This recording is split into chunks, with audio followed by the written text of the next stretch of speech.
श्री राधे श्याम निताई गौर सीतानाथ प्रेमानंदे हरि हरि बोल।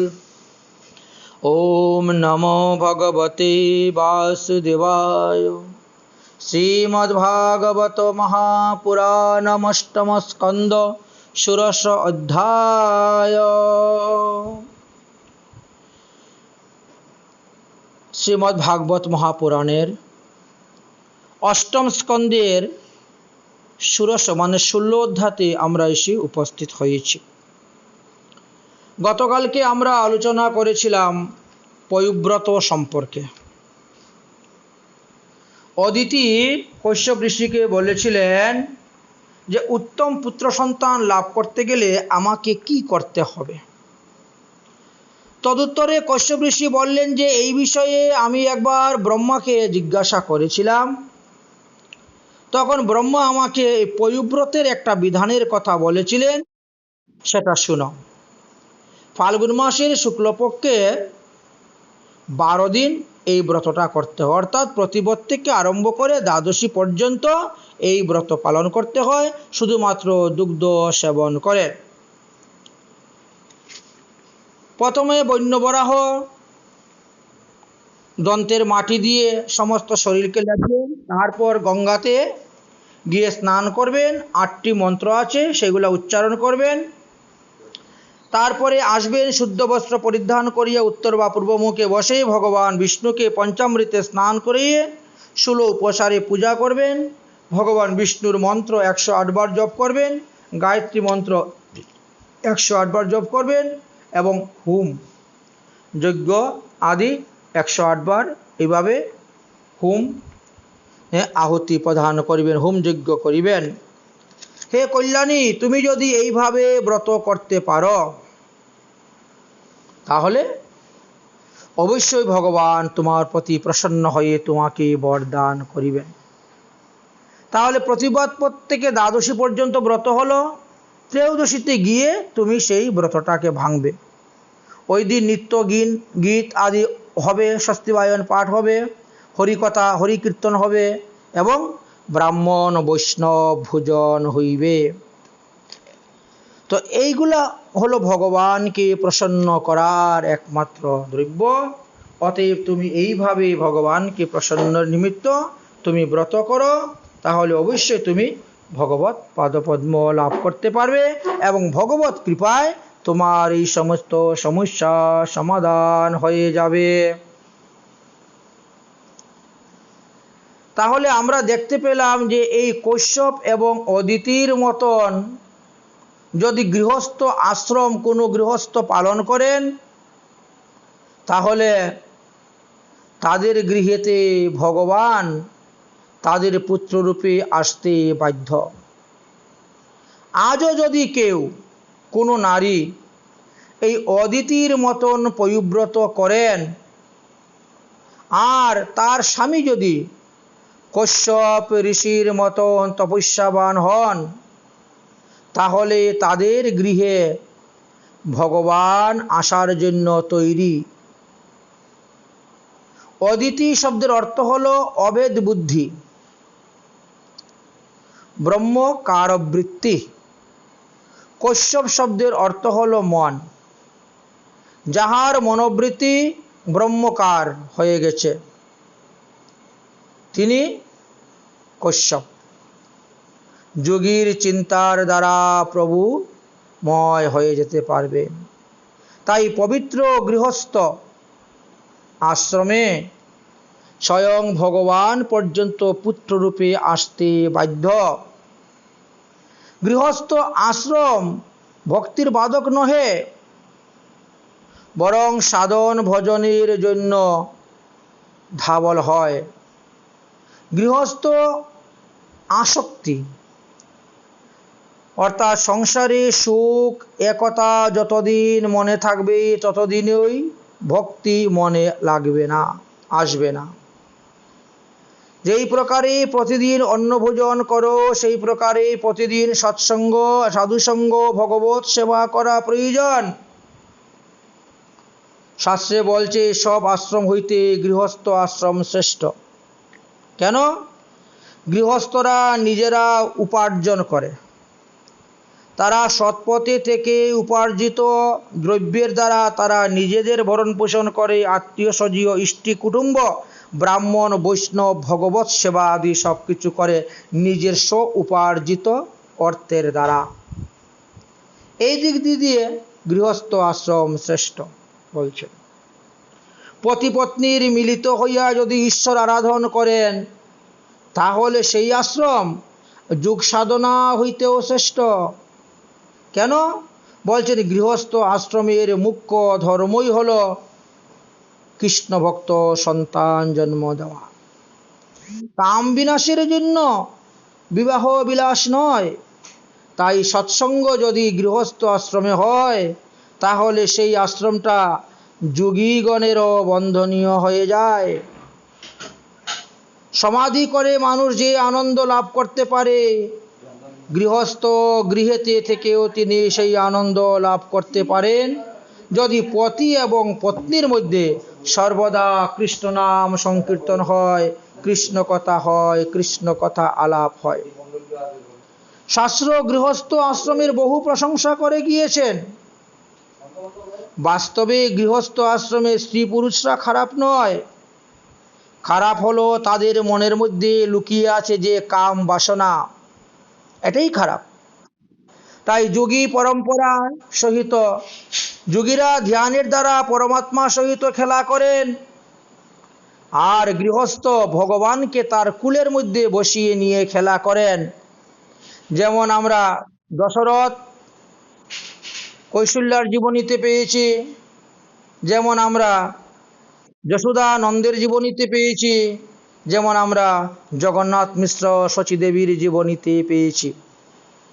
তাদের কুলের মধ্যে ভগবানকে বসিয়ে তারা খেলা করতেছেন। তাই গৃহস্থ আশ্রম সাধারণ আশ্রম নয়, কিন্তু সেই আশ্রমকে নষ্ট করে কতগুলা কুসংস্কার। গৃহস্থ আশ্রমের মুখ্য লক্ষ্য কি তাহা গৃহস্থরা বুঝতে পারে না বলেই তারা বারবার দুঃখ পায়, বারবার কষ্ট পায়।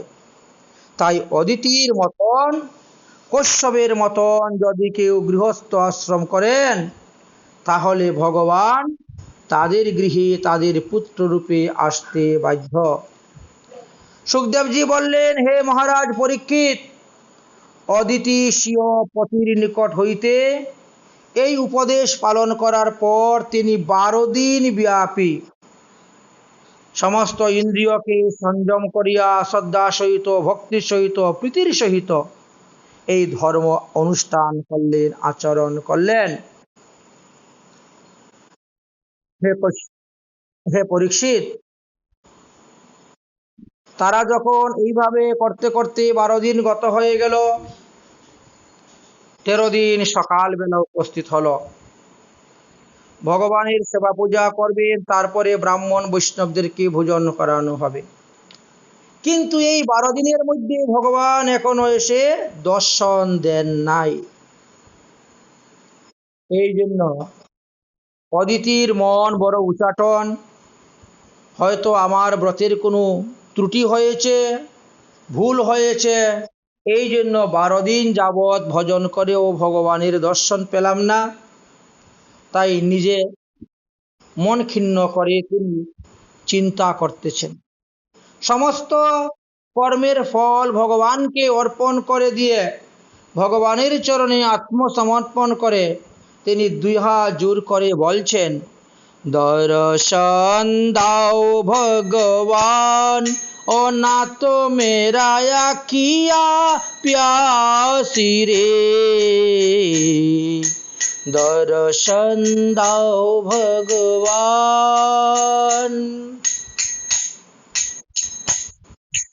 दर्शन दाओ भगवान, ओ ना तो मेरा किया प्यासी रे, दर्शन दाओ भगवान। मन मंदिर में ज्योति जगा दो, घट घट वासी रे। दर्शन दो भगवान, ओ ना तो मेरा आँखिया प्यासी रे। दर्शन दो भगवान। मंदिर मंदिर मूरत तेरी, फिर भी ना देखी सूरत तेरी।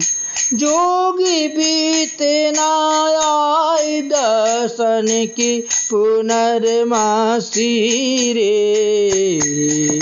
दर्शन दो भगवान, ओ ना तो मेरा आँखिया प्यासी रे। दर्शन दो भगवान। द्वार दया का जब तो खुले, पंचम सूर्य में गूंगा बोले। अंधा देख लंगड़ा चलकर पहुँचे काशी रे। दर्शन दो भगवान, ओ ना तो मेरा आँखिया प्यासी रे। दर्शन दो भगवान। पानी पी कर प्यास बुझाऊं, नैनन को कैसे समझाऊं। आँख की मिचली छोरी अब तो मन की ठाकुर रे। दर्शन दो भगवान, ओ ना तो मेरा आँखिया प्यासी रे। दर्शन दो भगवान। ভক্তের আকুল আবেদনে ভগবান আর থাকতে পারলেন না। তিনি শঙ্খ চক্র গদা পদ্ম চতুর্ভুজ মূর্তি রূপে অদিতির সম্মুখে সে প্রকট হয়ে গেলেন। দেবমাতা অদিতি সেই সর্বলোক সুখপ্রদ ভগবানকে দর্শন করিয়া প্রণাম করলেন। অজামিলয়পি পাপাত্মা ইয়ৎ নামোচ্চারণম ধৃত, প্রাপ্তবারং পরম ধাম তো বন্দে লোকো সাক্ষিণাম। পাপাত্মা অজামিল, যাহার নাম কীর্তন করিয়া পরম ধাম প্রাপ্ত হয়েছে, আমি সেই লোকসাক্ষ্মী শ্রীহরির চরণ বন্দনা করি, প্রণাম করি। হে জনার্দন, রাক্ষস পীড়িত আমার পুত্রগণকে পরিত্রাণ করুন। হে দেবদেবেশ, যদি আমার প্রতি আপনার অনুগ্রহ থাকে তবে মৎপুত্র দেবতাদেরকে নিষ্কণ্টক স্বর্গরাজ্য প্রদান করুন। হে প্রভু, আমার পুত্রগণ সর্বক্ষণ দৈত্যদের হস্তে নিপীড়িত হচ্ছেন। ওই দৈত্যগণ আমার স্বপত্নীরই পুত্ররা, সুতরাং তাহাদিগকে অনিষ্ট করো এটা আমি চাই না। তাদের অনিষ্ট আমি বাসনাও করি না। তবে একমাত্র আমার প্রার্থনা যে ওই দৈত্যগণকে আপনি বিনাশ না করে তাদের কাছ থেকে স্বর্গরাজ্য এনে আমার পুত্রকে ইন্দ্রকে প্রদান করুন। অদিতির বাক্য শ্রবণ করিয়া ভগবান বললেন, স্বপত্নীর পুত্রদের প্রতিও তোমার এতাদৃশ্য স্নেহ আছে, তখন আমি তোমার পুত্ররূপে এসে জন্মগ্রহণ করব। অদিতি কহিলেন, হে দেব, আমি কি প্রকারে আপনাকে উদরে ধারণ করব? আপনি তো বিভু, আপনি সকলের আদি এবং অনন্ত, আপনি পুরুষোত্তম। আপনার লোমকূপে এক একটি বিশ্ব ব্রহ্মাণ্ড বিরাজ করে, তো আমি আপনাকে আমার এই উদরের মধ্যে কেমন করে ধারণ করব? আপনি আমার পুত্ররূপে যে আসবেন। ভগবান তখন অভয় প্রধানপূর্বক বলিলেন, তদ্বিষয়ে তুমি চিন্তা করিও না, তোমার বিন্দুমাত্র এই বিষয়ে সন্দেহ থাকার দরকার নেই।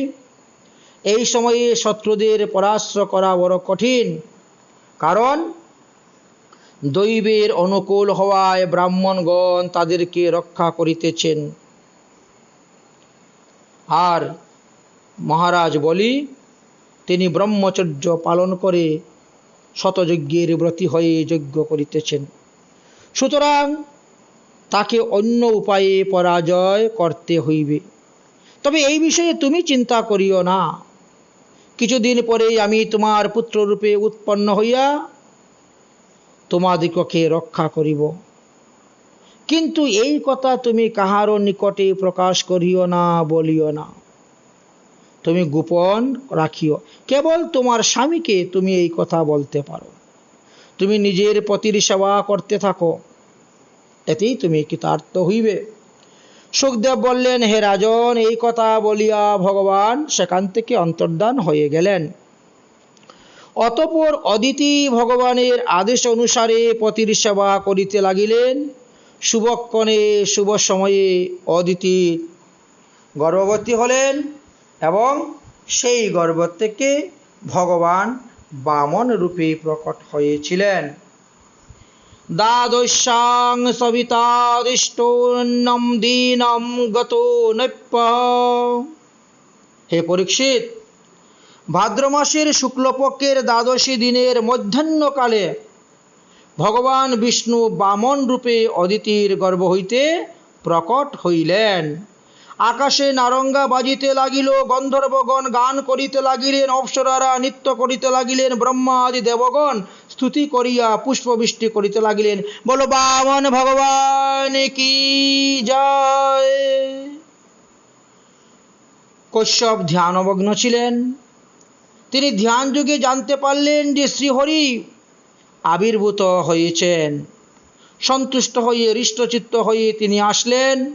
শ্রীহরিকে দর্শন করে প্রণামপূর্বক তিনার পুত্রের জাতকর্ম সংস্কার করিয়ে 10টি শ্লোক উচ্চারণ করেছিলেন, স্তুতি করেছিলেন।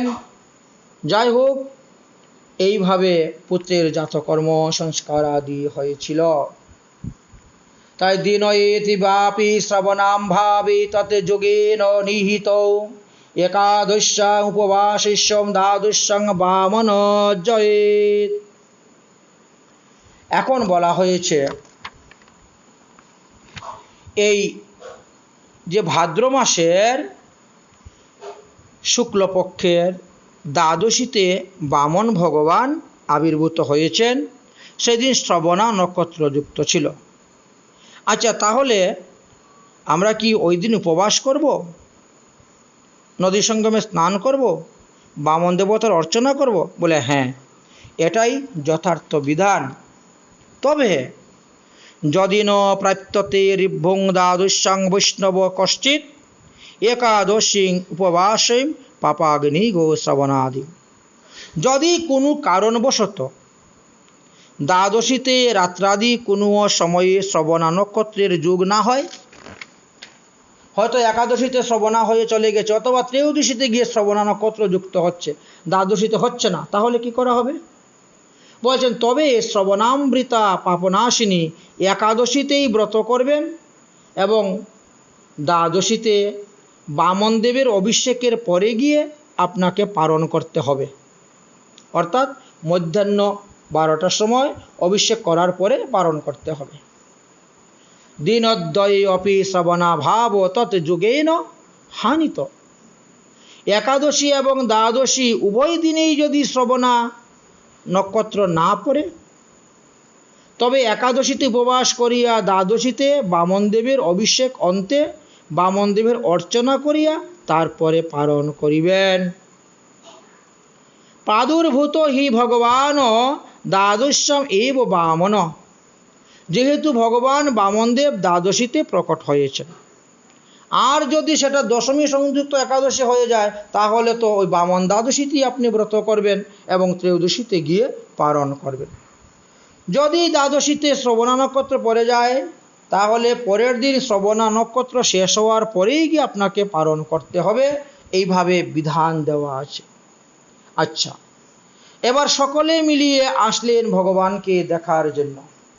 বামনদেব আবির্ভাব হয়েছেন। দেখতে দেখতে ভগবান বামনদেব 7 বৎসরের হয়ে গেলেন। 7 বৎসরের বালক যেরকম সেই রকম হয়ে গেলেন। এখন সকলে চিন্তা করলেন তাহলে তো বামনদেবের যজ্ঞ উপবিত করার দরকার, উপনয়ন সংস্কার করানোর দরকার। চতুর্দিকে নিমন্ত্রণ দেওয়া হলো। উপবিত সম্বন্ধে সমস্ত ব্রাহ্মণগণ, আত্মীয় স্বজনগণ, ইষ্টি কুটুম্বগণ আসা শুরু করলেন। কারণ মন্ত্রদান করার সময় পিতা পুত্রকে বলেন, আজ থেকে তুমি আমার ঈশ্বর হইবে। আর ওই দিন জননীর সহিত শেষ ভোজন করে এই উপনয়ন সংস্কার বিধির পর পুত্র মাত্রা হন গায়ত্রী দেবী আর পিতা হন সূর্যনারায়ণ। এই যজ্ঞ উপবিত বেদবিহিত। আজ হইতে আমি নারায়ণের সেবক হইলাম। এইটি হলো যজ্ঞ উপবিতের সংস্কারের মূল অর্থ। তাই যজ্ঞ উপবিতের সময়ে সকল দেবতারা এসে উপস্থিত হলেন। আজকাল মানুষ যজ্ঞ উপবিত সংস্কার তো প্রায় ভুলেই গিয়েছে। সংস্কার বিনা জীব কখনো শুদ্ধ হইতে পারে না। মানুষ সব সংস্কার ভুলে গেছে, কেবলমাত্র বিবাহ সংস্কারটাই একটু ভালো করে ধুমধাম করে করে বজায় আছে। আর বাকি সংস্কার প্রায় লুপ্ত হতে বসেছে। আর সংস্কার লুপ্ত হওয়ার কারণে অধার্মিক এবং পাপী লোকের উৎপন্ন হচ্ছে। তৈত্রীয় অরণ্যক গ্রন্থিতে আলোচনা করা আছে এই যজ্ঞ উপবিতের পদ্ধতি সম্পর্কে। বেদে 1 লক্ষ মন্ত্রের মধ্যে 96,000 মন্ত্র হই যজ্ঞ উপবিতধারীদের জন্য লেখা আছে। এটা তাদের পড়ার অধিকার। বাকি 4,000 শ্লোক বানপ্রস্থদের জন্য। যজ্ঞ উপবিত নির্মাণের প্রথমেই ব্রহ্মাকে, তারপর যজ্ঞ উপবিতের ত্রিগুণ ব্রহ্মা বিষ্ণু মহেশ্বর এইভাবে মন্ত্রপুত করে তৈরি করতে হয়। যার যত পর্ব আছে তিনি সেই অনুসারে গ্রহণ করে থাকেন। ব্রাহ্মণের উপনয়ন সংস্কারের পদ্ধতি হল মাতৃগর্ভ হইতে গণনা করিয়া 5 বৎসর হইতে 16 বৎসরের মধ্যে। ক্ষত্রিয়ের উপনয়ন সংস্কারের বিধান হল মাতৃগর্ভ হইতে গণনা করিয়া 6 বৎসর হইতে 22 বৎসরের মধ্যে। বৈশ্যের উপনয়ন সংস্কারের পদ্ধতি হল মাতৃগর্ভ হইতে গণনা করিয়া 8 বৎসর হইতে 24 বৎসরের মধ্যে। এই উপনয়ন সংস্কারকে বলা হয় পৈতা, জনয়ু, যজ্ঞ উপবিত, অনেক নামে বলা হয়। এই এক এক সুতাতে এক একজন দেবতা অবস্থান করেন। অতএব ইহাকে লৌহ স্পর্শ করাইবে না। এর মধ্যে অনেকে চাবি ঝুলিয়ে রেখে দেয়, এটাও অন্যায়। আজকাল ব্রাহ্মণগণ পৈতার মধ্যে চাবি ঝুলিয়ে রেখে দেন, এইভাবেও দেখা যায়, প্রায়ই দেখা যায়, কিন্তু তাহা সঠিক নহে। এরূপ করিলে দেবতারা পৈতা ছেড়ে চলে যান। আমাদের মধ্যে সংস্কার পরম্পরা প্রায় নষ্ট হতেই চলেছে। মানুষের মধ্যে সদাচারের অভাব ঘটতেছে। আমাদের কল্যাণের জন্য ঋষিগণ যে সংস্কারের কথা প্রচলন চালু করেছিলেন সেটা প্রায় লুপ্ত অবস্থা প্রায়। তাই যজ্ঞ উপবিত দানেন সুরভ্যম ব্রাহ্মণ্যব্যাহ ভবেত দা অংশ চতুর্বেদী শুদ্ধাতিমনত্র সংশয়। দেবতা বা ব্রাহ্মণকে যজ্ঞসূত্র অর্পণ যদি করা হয়, দান করা হয়, তাহলে শুধু চতুর্বেদী পবিত্রমতি হইতে পারেন, এতে সন্দেহ নাই। তাই তো ব্রহ্মা আদি দেবগণ বামন ভগবানের উপনয়ন সংস্কারে দেখার জন্য এসে অংশগ্রহণ করলেন এবং খালি হাতে আসলেন না। যে যা পারলেন এই উপনয়ন সংস্কারে এসে উপস্থিত হলেন। দেবগুরু বৃহস্পতি বামন দেবকে যজ্ঞ উপবিত কার্য সংস্কার করালেন।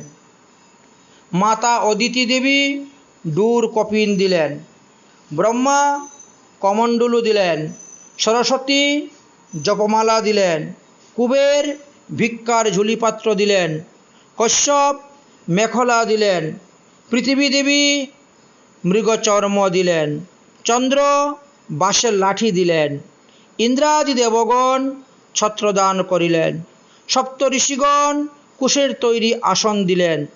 ভিক্ষাং ভগবতী সাক্ষাৎ উমা জগদম্বিকা সতী। তারপরে সতী ভগবতী জগদম্বা উমা দেবী স্বয়ং সম্মুখে এসে ভগবানকে ভিক্ষা প্রদান করতে লাগলেন।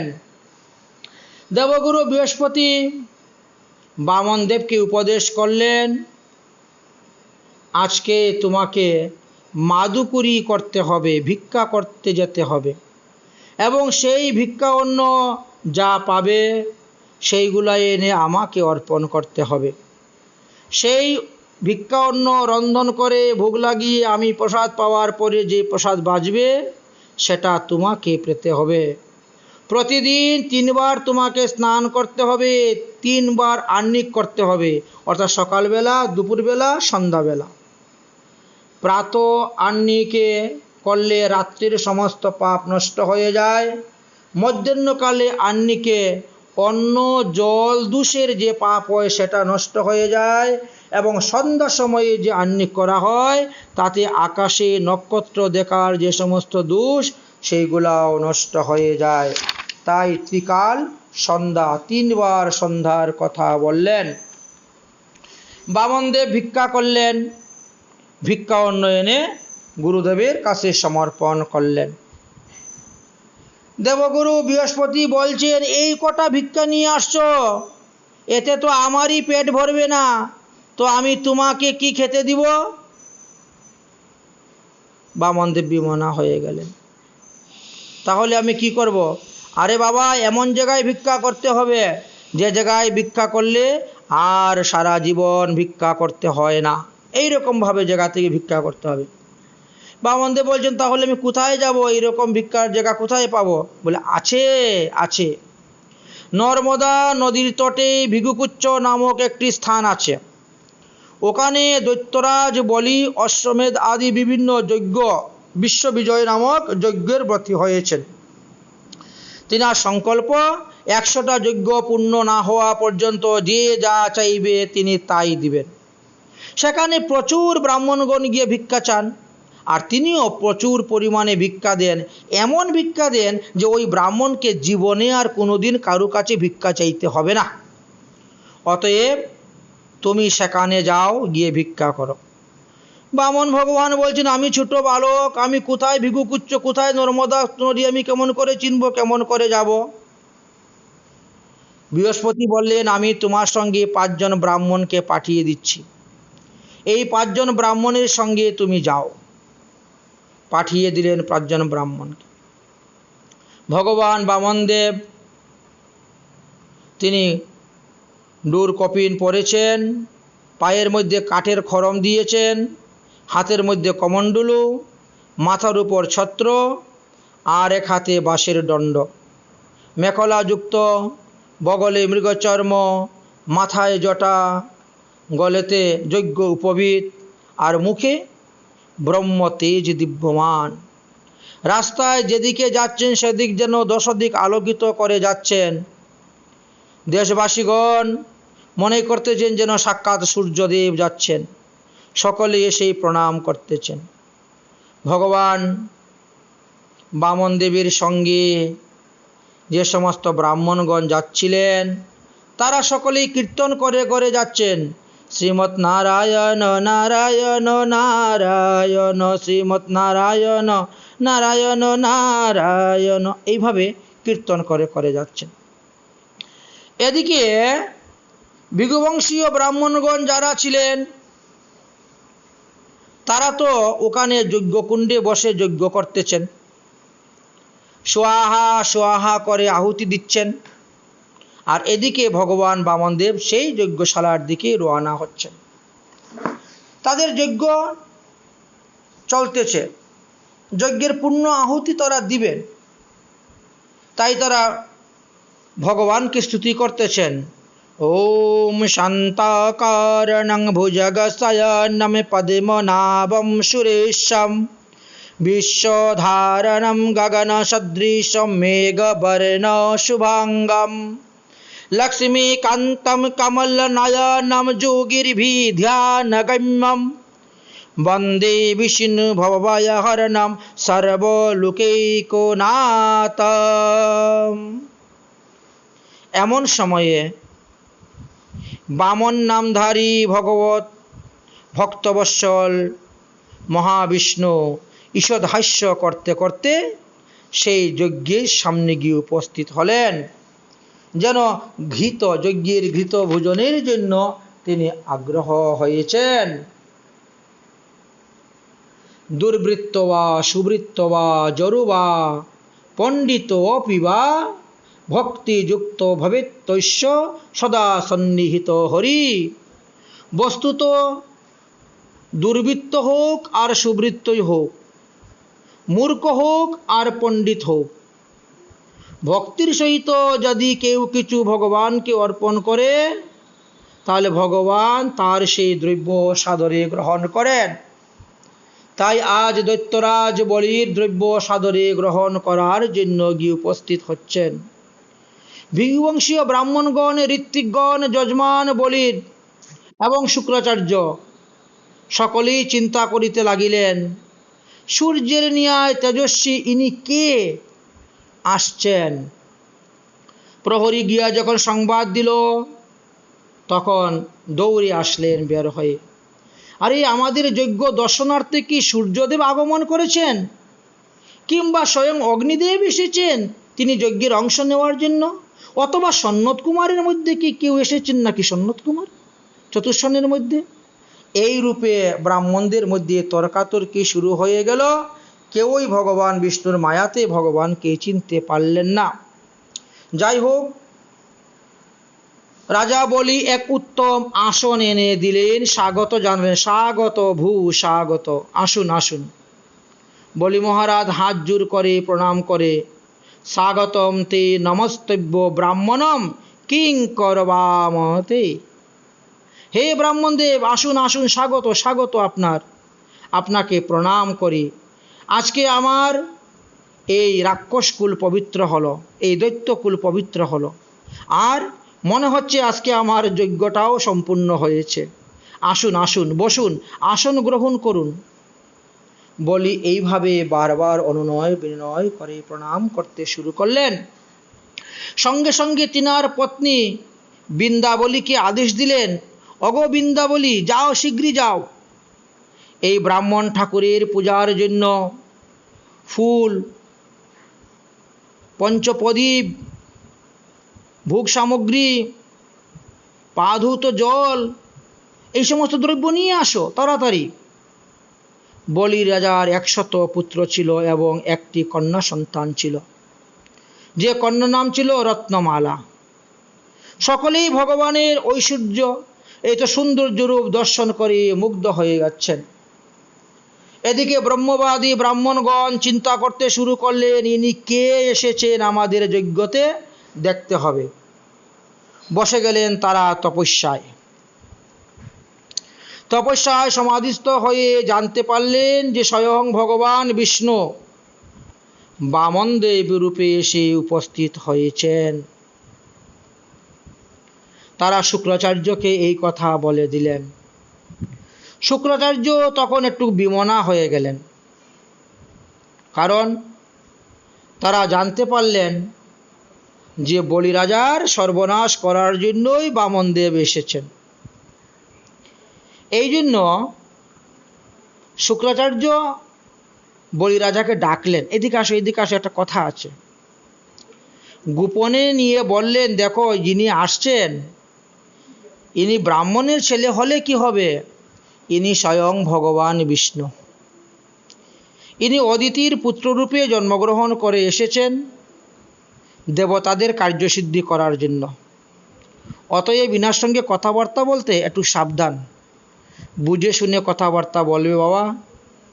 যদি বুদ্ধিতে কোনো কিছু না কুলায় তো আমাকে জিজ্ঞেস করবে, ঠিক আছে?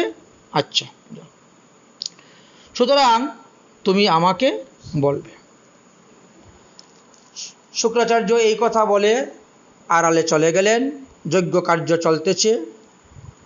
এদিকে বৃন্দাবলী আর জল ঢালতেছেন, আর রাজা বলি বামন দেবীর চরণ প্রক্ষালন করতেছেন।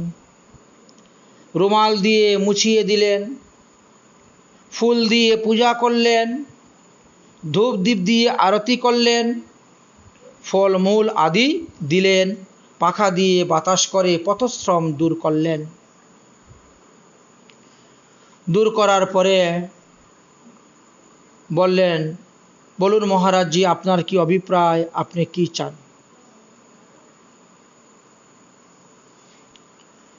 ভগবান বললেন, আমি কিঞ্চিত দান গ্রহণ করার জন্য আসছিলাম, যদি আপনার অভিমত থাকে তাহলে আমি এটা পেশ করব। হ্যাঁ, আপনি যে কিছু দান চাইবেন আমি তাই দিতে রাজি, কারণ আমার কাছে যে আসে আমি তাকে কখনো ফেরত দিই না, এটা আমার সংকল্প। আপনি যা চাইবেন তাই আমি আপনাকে দিব। আমি গঙ্গার জল হাতে নিয়ে প্রতিশ্রুতি করলাম, প্রতিজ্ঞা করলাম, যা আপনি চাইবেন তাই আমি আপনাকে দিব। এই কথা শ্রবণ করে শুক্রাচার্য আবার দৌড়ে আসছে, আরে তোমাকে বললাম না একটু বুদ্ধি শুদ্ধি করে কথা বলতে, তুমি বলছো যা চাইবে তাই দিব। আরে দান করা তো ভালো, তাই বলে যদি তুমি সর্বস্ব দান করে দাও তো তুমি থাকবে কোথায় আর আমি থাকবো কোথায়? আর তুমি কিভাবে গুরু সেবাই করবে আর ভগবত সেবাই করবে যদি কিছুই তোমার না থাকে? অতএব কথাবার্তা বলতে তোমাকে সাবধান করলাম, তুমি সাবধান হলে না। অরে বোকা ছেলে, শাস্ত্রে বলছে আত্মবুদ্ধি শুভকারী, গুরুবুদ্ধি বিশেষত, পরবুদ্ধি বিনাশায়, স্ত্রী বুদ্ধি প্রলয়াকাঙ্ক্ষী। নিজের বুদ্ধি তো ভালো, শুভ, কিন্তু নিজের বুদ্ধি হইতে তদ অপেক্ষা গুরু বুদ্ধি আরও শুভ, আরও ভালো। তাছাড়া অন্য লোকের, অন্য মানুষের বুদ্ধি যদি নেও তাহলে বিনাশ হইবে, আর স্ত্রীর বুদ্ধি নিলে তো একেবারেই সর্বনাশ, অনর্থ উৎপন্ন হইয়া যাইবে। এইটা শাস্ত্রের কথা। আরে তোমার পরম শত্রু হলো দেবতা, আর এই দেবগণের হিত সাধনের জন্য ভগবান বামন রূপে তোমার নিকটে এসেছেন, এটা তো তোমাকে আগেই কানে কানে বলে দিয়েছিলাম। অথচ তুমি তাকে প্রতিশ্রুতি দিলে যে তুমি যা চাইবে তাই আমি দিব। এটা তোমার মূর্খামি হলো, তুমি ভুল করলে। আমার তো মনে হয় যে আমার শত্রু সে তো শত্রু, তাকে বধ করব, এবং যে আমার শত্রুর পক্ষ দিবে সেও শত্রু, তাকেও বধ করা কর্তব্য।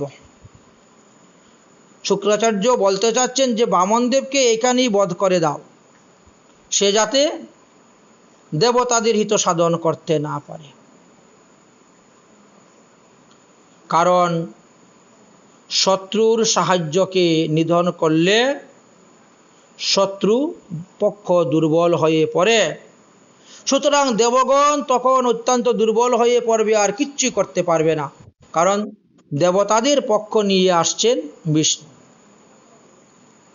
বলি রাজা গুরুদেবের বাক্য শুনলেন, কিন্তু মন থেকে এই বাক্য গ্রহণ করতে পারলেন না। তিনি বড় চিন্তার মধ্যে পড়ে গেলেন। যে ভগবানকে পাওয়ার জন্য মুনিগণ, যোগীগণ, ঋষিগণ হাজার হাজার বছর তপস্যা করেন, তারা ভগবানকে লাভ করতে পারেন না। সেই ভগবান সাক্ষাৎ এসে দরজায় উপস্থিত হয়েছেন আমার বিনা সাধনে, বিনা ভজনে। আর গুরুদেব বলছেন কি, সে আমার শত্রুপক্ষের লোক, অতএব তাকে বধ করো। বড় আশ্চর্য কথা। বলি মহারাজ মনে মনে চিন্তা করলেন, এই গুরুদেবের কথা মতে যদি আমি চলি, এই গুরুদেবের ভজন যদি আমি করি, তাহলে ভগবান পাদপদ্ম লাভ হবে না। তাই বলি মহারাজ বললেন, হে গুরুদেব, আপনার মুখে এই রকম অধর্ম বাক্য মানায় না, এটা উচিত নয়। দেখুন, যদি স্বয়ং ভগবান বিষ্ণুই আমার ঐশ্বর্য গ্রহণ করার জন্য আসেন, আমার স্বর্গরাজ্য গ্রহণের জন্য আসেন, তাহা হইলে ইহা অপেক্ষা অধিক সৌভাগ্য আর কি আছে? মানুষ বিষ্ণুর পিতার্থে নানা প্রকার যজ্ঞ করে, অনুষ্ঠান করে, দান করে, কীর্তন করে, পাঠ করে, হোম করে, যজ্ঞ করে, তপস্যা করে, কিন্তু তথাপিও তারা সাক্ষাৎ বিষ্ণুর দর্শন পায় না। আর সেই ভগবান যজ্ঞভাগ গ্রহণ করার জন্য যদি আমার দরজায় এসে উপস্থিত হলেন, আর আমি তেনাকে দান না করে আমি তেনাকে বধ করব, এত বড় আশ্চর্য কথা আপনি বললেন গুরুদেব। দরিদ্রে নাপি যৎ কিঞ্চিৎ বিষ্ণবে দিয়তে গুরু, তদেব পরমম দানম দৈত্যং ভাবতি চাক্ষয়ম।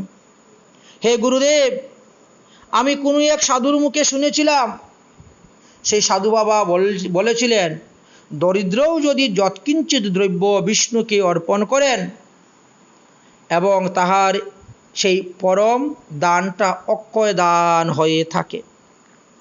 যে ব্যক্তি অকৃত্রিম ভক্তি সহকারে পুরুষোত্তম বিষ্ণুকে কেবলমাত্র স্মরণ করেন, তিনি তাহাকে পবিত্র করিয়া থাকেন। আর যে তাহার অর্চন করিতে পারে সে পরম গতি লাভ করতে পারে। অগ্নিকে অনিচ্ছাপূর্বক যদি কেউ স্পর্শ করে, তথাপিও সে যেমন দগ্ধ হয়, সেই রূপে পাপপরায়ণ ব্যক্তিগণ যদি দৈবাৎ ভগবানকে স্মরণ করে, প্রণাম করে, ভগবানের নাম সংকীর্তন করে, তাহলে তার নিখিল পাপরাশি ভস্মীভূত হয়ে যায়। আমি মধ্যে মধ্যে সাধুসঙ্গ করতাম, তাদের নিকট থেকে আমি শুনেছি, জিব্রাগ্রে বর্ততে জৈস্য হরিরীতি অক্ষরদয়ম বিষ্ণু লোকো মাপনতি পুনরাবৃত্তি বর্জিত। যে ব্যক্তির জিহ্বা অগ্রে হরি এই দুইটি অক্ষর উচ্চারিত হয়, কৃষ্ণ, রাম এইভাবে দুইটি অক্ষর উচ্চারিত হয়, বিষ্ণু, সেই লোক বিষ্ণুধাম প্রাপ্ত হয়। পুনরায় তাকে আর মাতৃগর্ভে এসে জন্মগ্রহণ করতে হয় না। আর সেই বিষ্ণু আজ বামন রূপে আমার দরজায় এসেছেন, আর আপনি বলছেন তাকে দান না দিয়ে তাকে এখান থেকে ভাগিয়ে দিতে, তাকে বধ করতে। বড় আশ্চর্য। হে গুরুদেব, আপনার বাক্য তো শাস্ত্রের সঙ্গে মিল দেখতে পাচ্ছি না। সাধুরা বলছেন, বৃহৎ নারদীয় পুরাণে নাকি উল্লেখ আছে, গোবিন্দমিতি সদা ধ্যানেতে যস্তুক রাগাদি বর্জিতম সজান্তি বিষ্ণু ভাবামৃতি প্রাহৃতম নিঃসদ। যে মানব কাম ক্রোধ লোভ মোহ রাগাদি শূন্য হইয়া সতত গোবিন্দের নাম জপ করেন, সে বিষ্ণু ধামে গমন থাকেন। এমনই অপূর্ব মহিমার কথা আমি শাস্ত্রে শুনেছি। হে গুরুদেব, এই ব্যক্তি হরিজ্ঞানে অনেক আহুতি অর্পণ করে, যে ব্যক্তি ভগবান বিষ্ণু তাহার প্রতি পরম প্রীতি হন। আমিও সেই ভগবান শ্রীহরির প্রীতি কামনার জন্যই তো এই 100টি মহাযজ্ঞের অনুষ্ঠান করিতেছি।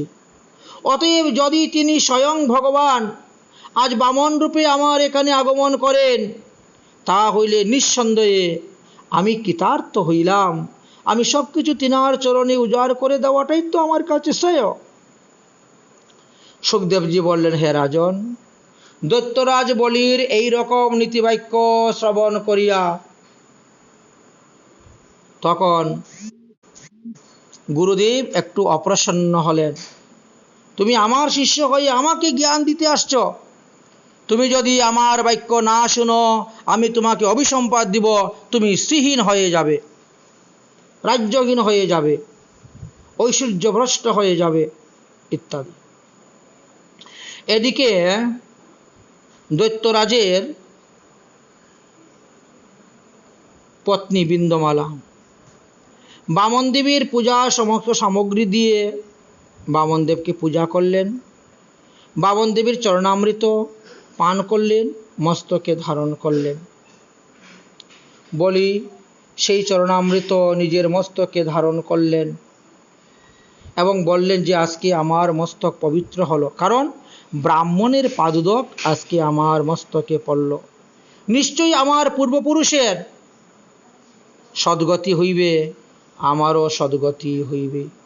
অদ্যমে সফলং জন্ম অদ্যমে সফলং মুখ জীবনং সুফলং বেদম কৃতার্থমস্মি ন সংশয়। হে প্রভু, আজ আমার জন্ম সফল, আজ আমার যজ্ঞ সফল, আর আজ আমার জীবন সফল হইল। আমি আজ যথার্থ হলাম, কৃতার্থ হইলাম। অতএব আপনাকে নমস্কার। আপনার মাতা পিতা বড় ভাগ্যশীল, সে আপনার মতন পুত্ররত্ন পেয়েছেন। আপনাকে দেখে মনে হচ্ছে আমার সব কিছু আপনাকে সমর্পণ করে দিতে, সব কিছু আপনাকে সমর্পণ করে দিয়ে বনবাসী হয়ে গিয়ে ঈশ্বরের ভজন করিতে। হে বামনদেব, যদি আপনার হাতি ঘোড়া, স্বর্ণ রূপা, ধন ধান্য, গ্রামাদি ভূমি, যাহা কিছু বস্তুর দরকার আছে আপনি আমাকে বলুন, আমি তাহা দিতে রাজি। আর যদি বিবাহ করার জন্য কন্যা সন্তান প্রয়োজন হয় তাতেও আমি দিতে রাজি। আমার একটি কন্যা আছে। আপনি কোনো কিছু সংকোচ করবেন না, আপনি হৃদয় খুলে আমাকে বলুন, আপনি যা চাইবেন তাহাই আমি দিব। সুখদেবজি বললেন, হে রাজন। বলির এই মুগ্ধ বচন শ্রবণ করিয়া বামন ভগবান বললেন, হে দৈত্যেন্দ্র, তুমি ধর্মযুক্ত নিজের কুলের অনুরূপ কথাই বলিয়াছ। কারণ তুমি যেই কুলে জন্মগ্রহণ করেছ তোমার এই কুলে কেউ কৃপণ নয়, তারা কখনো কাউকে বিমুখ করে দেয় নাই। এই কথা আমি আমার দাদুদের মুখে শুনেছি। বামন ভগবানও বড় চালাক। আমার দাদু বলেছিলেন যে তোমার পিতামহ প্রহ্লাদ নাকি বিরাট বড় বিষ্ণু ভক্ত ছিলেন, তিনাকে রক্ষা করার জন্য নাকি ভগবান নৃসিংহ রূপে খাম্বা থেকে প্রকট হয়েছিলেন। আমি শুনেছিলাম। আমি আরো শুনেছি তোমার পিতা বিলুচন, তিনিও নাকি মস্ত বড় দানী ছিলেন। দেবাসুরের সংগ্রাম একবার হয়েছিল, তখন তোমার পিতাকে কেউ বধ করতে পারে নাই, কারণ তোমার পিতার গলাতে একটি কবচ ছিল, শ্রীকৃষ্ণ কবচ। এটা রক্ষা কবচ, এই জন্য কেউ বধ করতে পারে নাই। তখন দেবরাজ ইন্দ্র বৃদ্ধ ব্রাহ্মণের বেশ ধারণ করে এসে তোমার পিতার কাছে উপস্থিত হয় এবং তিনার নিকট থেকে সেই কবচ চেয়ে নিয়ে যায় এবং তার আয়ু ভিক্ষা চায়। তোমার পিতা নিঃসন্দেহে তিনি সমস্ত আয়ু দিয়ে দিলেন, তাহলে কবচ দান করে দিলেন, মৃত্যুকে পর্যন্ত ভয় করলেন না সত্য রক্ষার জন্য।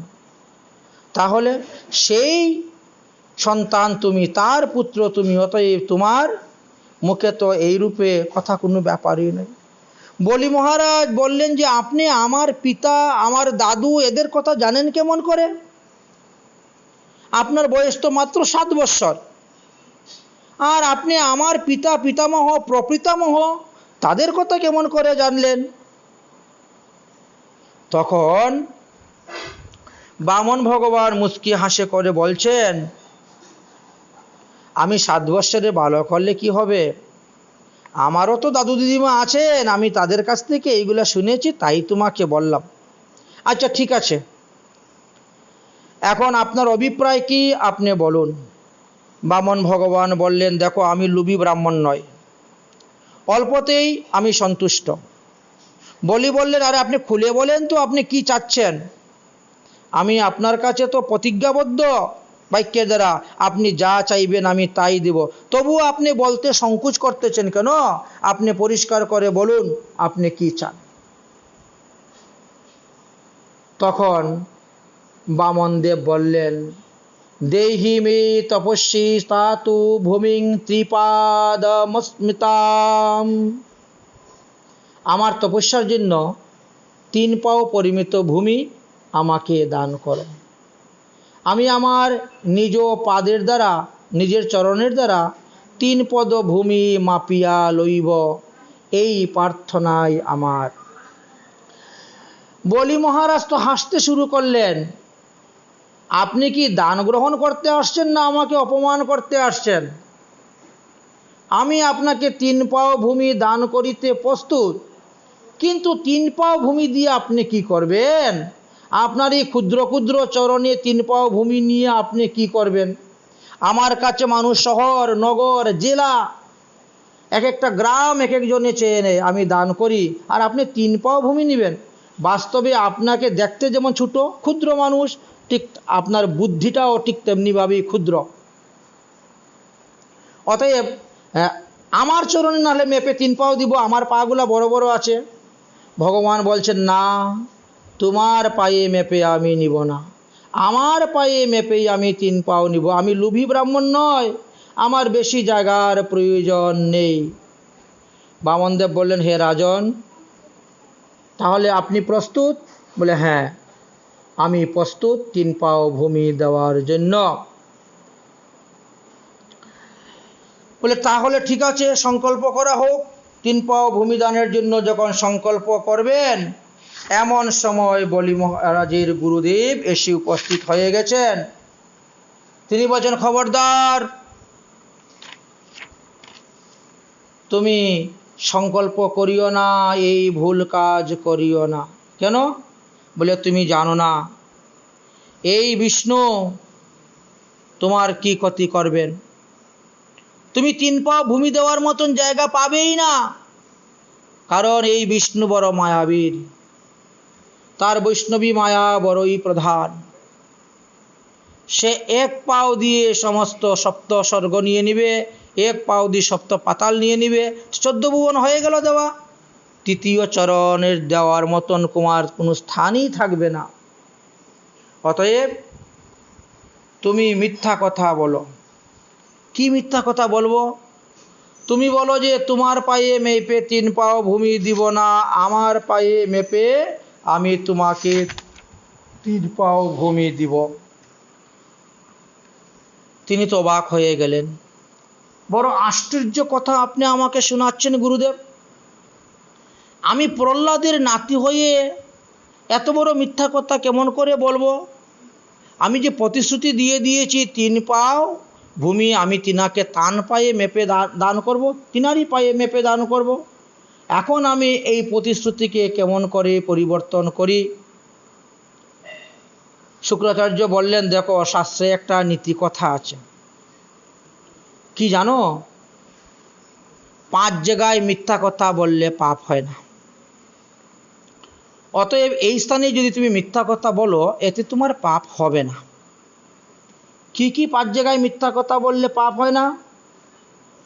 স্ত্রীষু নানম বিবাহে চ বর্তিতে প্রাণ সংকটে গো ব্রাহ্মণ হিংসারতে নভৃতং সত যুগলিতম। স্ত্রীলোককে বিবাহের মতে রাজি করতে গেলে মিথ্যা কথা বললে পাপ হয় না।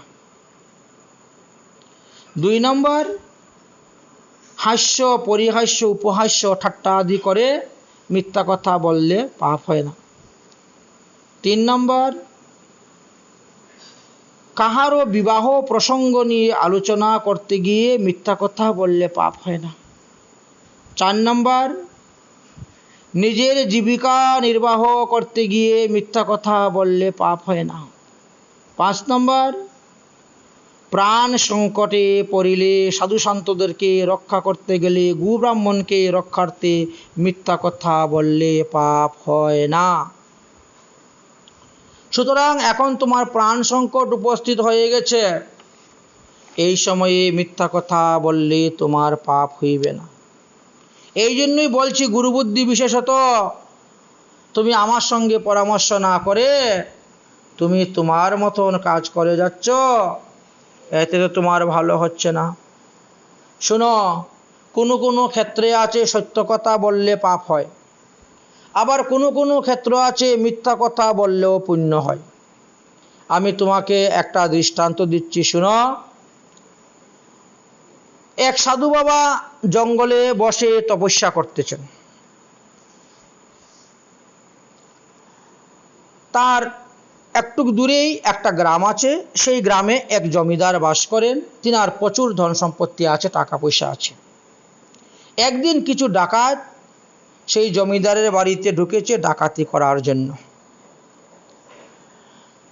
ধন সম্পত্তি লুট করে তারা জমিদারকে প্রাণে মারতে চেয়েছে, কারণ জমিদার তাদেরকে চিনে ফেলেছে। তারা ভাবলো যে তাহলে জমিদারকে বধ না করলে আর উপায় নেই, জমিদারকে প্রাণ বধ করার চেষ্টা করছে।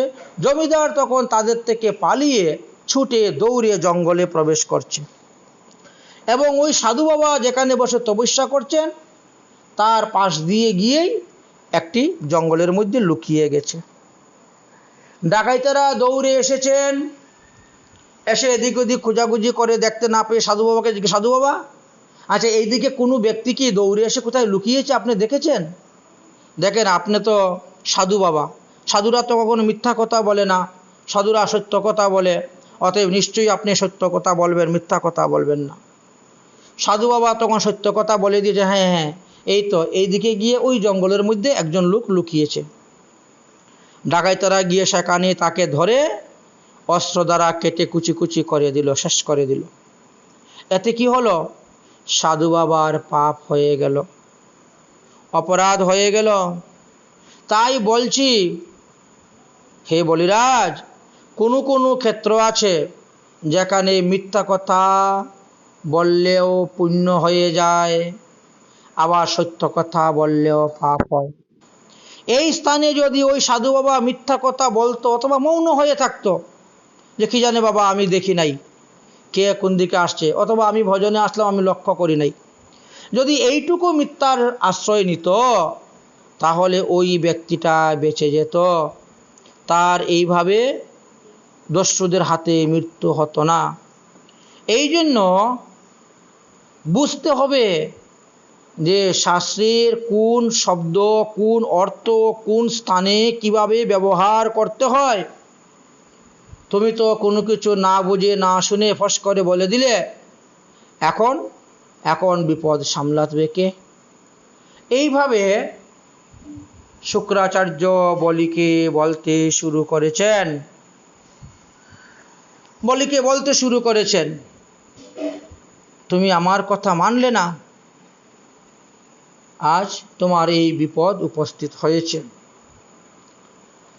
শুক্রাচার্য তিনাকে গালি দিচ্ছেন, তিরস্কার করছেন, যা হবার হয়েছে, অতএব তুমি এখন ভিতরে চলে যাও, তোমার সংকল্প করার দরকার নেই আর দান করার দরকার নেই, যা করার এখন আমিই করব।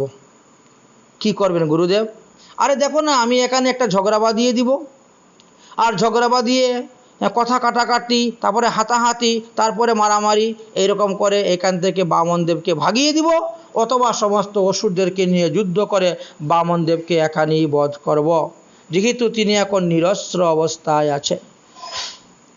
অতএব তোমাকে এই বিষয়ে চিন্তা করতে হবে না, তুমি ঘরে চলে যাও।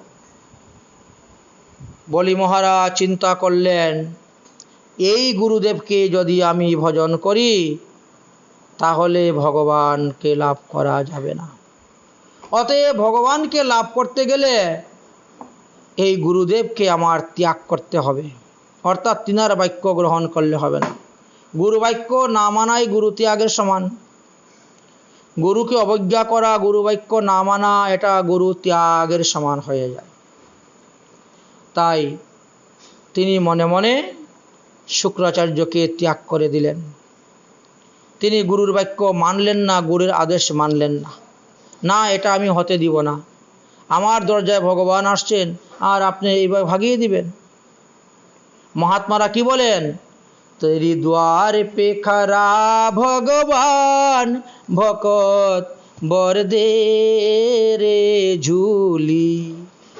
তেরি দ্বার পে খরা ভগবান, ভগত ভর দে রে ঝুলি, ভগত বর দে রে ঝুলি।